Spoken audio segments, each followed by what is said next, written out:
E encontre uma postura de conforto para você sentar. Se para alguém for muito desconfortável ficar sentado, não tem problema deitar. Eu vou trazer a nossa reflexão de hoje, nesse momento. Então, se você quiser manter os olhos fechados, fica à vontade. Se você precisar ir embora, pode ir. Hoje eu vou trazer uma reflexão sobre o segundo dos tratados, dos 4 compromissos toltecas. E esse compromisso fala de não levar as coisas para o pessoal. Então, na aula passada eu falei um pouquinho sobre a impecabilidade da palavra e a importância da gente, eu hoje vou colocar em outras palavras, não distribuir o nosso veneno pessoal. A maioria das nossas palavras, da nossa comunicação, se vocês começarem a prestar atenção, tem muito do nosso veneno emocional.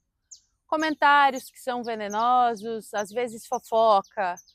Isso tira o poder da nossa palavra. Imagina que o universo é um grande professor e ele não quer dar uma arma na mão de uma criança.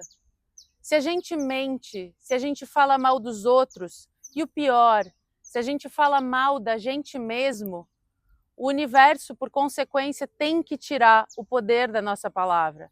Porque senão a gente se joga no buraco e joga o outro no buraco, a partir desses venenos emocionais. Então é importante que a gente exercite esse primeiro tratado, esse primeiro compromisso da impecabilidade da palavra, para que eu use a palavra de uma forma muito honesta. E aí vem o segundo compromisso, não levar as coisas para o pessoal. Por quê? Se eu entendo que para mim é difícil usar a palavra de uma forma honesta, verdadeira, será que o outro também não faz isso? Será que quando o outro chega com os seus venenos emocionais, eu devo levar eles para dentro como se essa fosse uma verdade?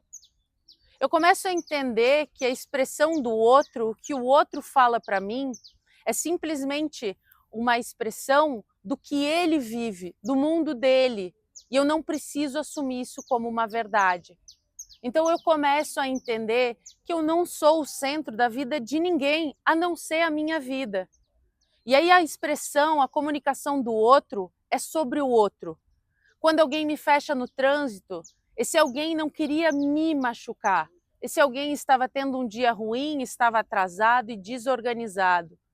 E eu paro de começar a achar que as coisas acontecem para mim, por mim. Eu começo a entender que cada um é um mundo paralelo.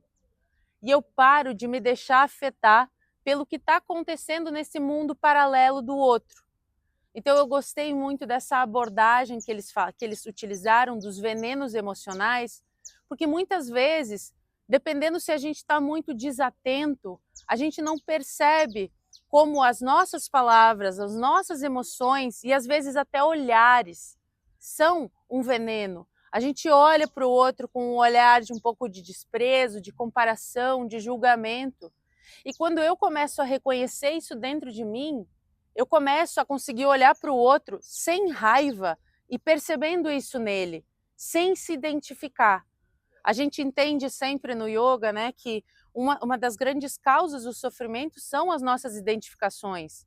Identificações com as ideias que eu tenho do que eu devo ser, mas também do que os outros me dizem e esperam de mim.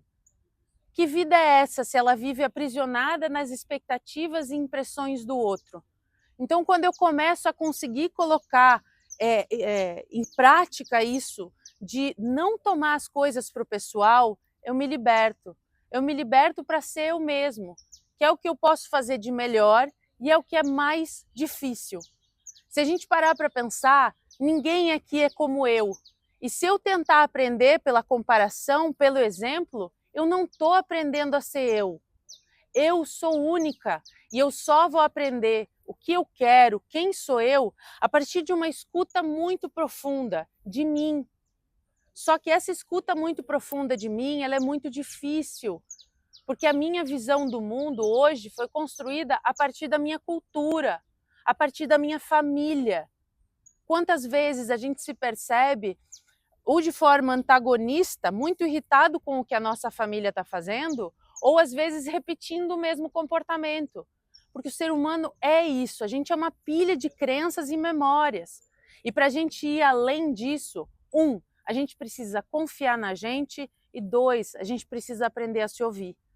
E a gente só consegue fazer isso, eu acho uma boa estratégia nessa jornada, a gente aplicar a impecabilidade da palavra, ou seja, não mentir. Não mentir em nada. Ah, você gostou disso? Ai, adorei o seu gesto, muito obrigada. Eu disse que eu não gostei? Não. Adorei o seu gesto, de verdade, eu adorei o seu gesto. Eu estou procurando a verdade dentro do que eu posso falar para o outro. Eu não vou mentir que eu gostei do que ele fez. Muito obrigada pelo seu gesto, foi muito atencioso. E se tiver mais abertura ainda, quem sabe na próxima faz assim. Vai abrindo para a verdade crescer. Porque a gente aprendeu a ser bonzinho e boazinha. E sendo bonzinho e boazinha, a gente não é a gente. A gente não precisa ser o sincerão que vai pegar e acabar com os planos de todo mundo. Mas eu preciso cultivar a verdade. E aí isso vai das escolhas que eu faço para como eu quero agir, como eu vou pensar, para que eu possa integrar isso tudo e ser um ser íntegro. E quanto mais íntegra eu for, menos veneno emocional eu vou jogar no outro. Eu não vou mais ficar fazendo fofoca sobre o outro, porque eu vou perceber que isso é perda de tempo. E aí a minha palavra perde poder. E quando eu falo a palavra perde poder, eu falei um pouco na aula passada, a gente fala muito de manifestação. O que é a manifestação? É eu falar algo e isso acontecer. Por que quando Jesus olhava para alguém e falava, levanta-te, anda, essa pessoa andava? A palavra dele tinha poder, porque ele era alguém íntegro. A gente é íntegro com a nossa palavra? Por que eu falo para ti, levanta, vai? Tu vai olhar e vai rir da minha cara. Então, porque a gente não está cultivando. Só que quanto mais integridade a gente cultiva, os nossos pedidos, eles viram a nossa realidade. A gente para de vibrar todo esse medo, a escassez e principalmente a comparação. Para terminar, tinha um sábio, não vou lembrar agora o nome, que ele tinha direito a um pedido, né? E aí um sábio é um sábio, ele com um pedido faz a vida acontecer, né? E aí chegou um gênio da lâmpada, ele falou, olha, você tem um pedido.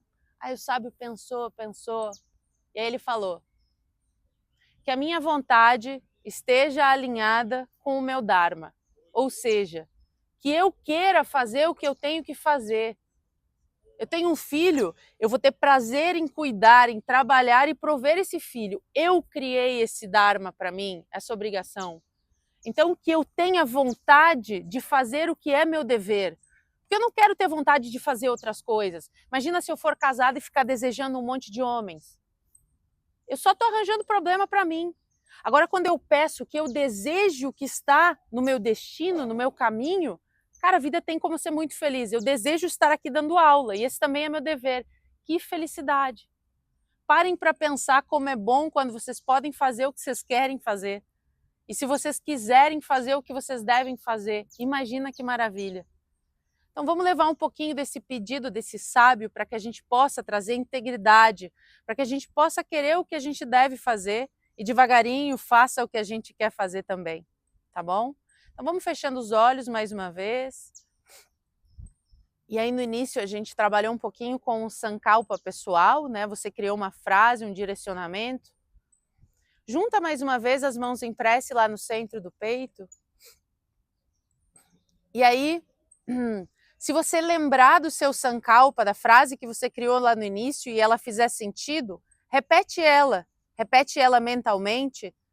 Agora, se alguma dessas palavras tiver feito sentido e você quiser remodelar e colocar um norte para que você possa trazer a impecabilidade da palavra, para que você possa não levar as coisas para o pessoal, crie essa frase no presente, afirmativa, para que devagarinho você possa ir corrigindo a sua rota, para ficar mais alinhada com o seu coração, com o seu Dharma, para que você gere o mínimo possível de karma. Então vai mantendo as mãos unidas em prece, vai se conectando com a gratidão por estar aqui, por ter essa chance de olhar para você, para a sua vida, para as oportunidades todas que você tem, que a gente sempre tem escolha. nem que seja de aceitar ou negar o que a vida está nos entregando. E aqui com as mãos unidas em prece, vamos encerrar a nossa prática, entoando uma vez o mantra Om, todos juntos, inspira.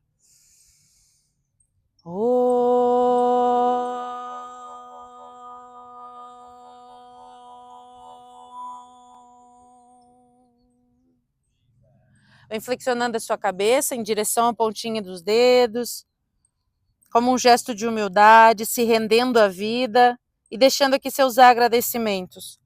Namastê. Muito obrigada, gente.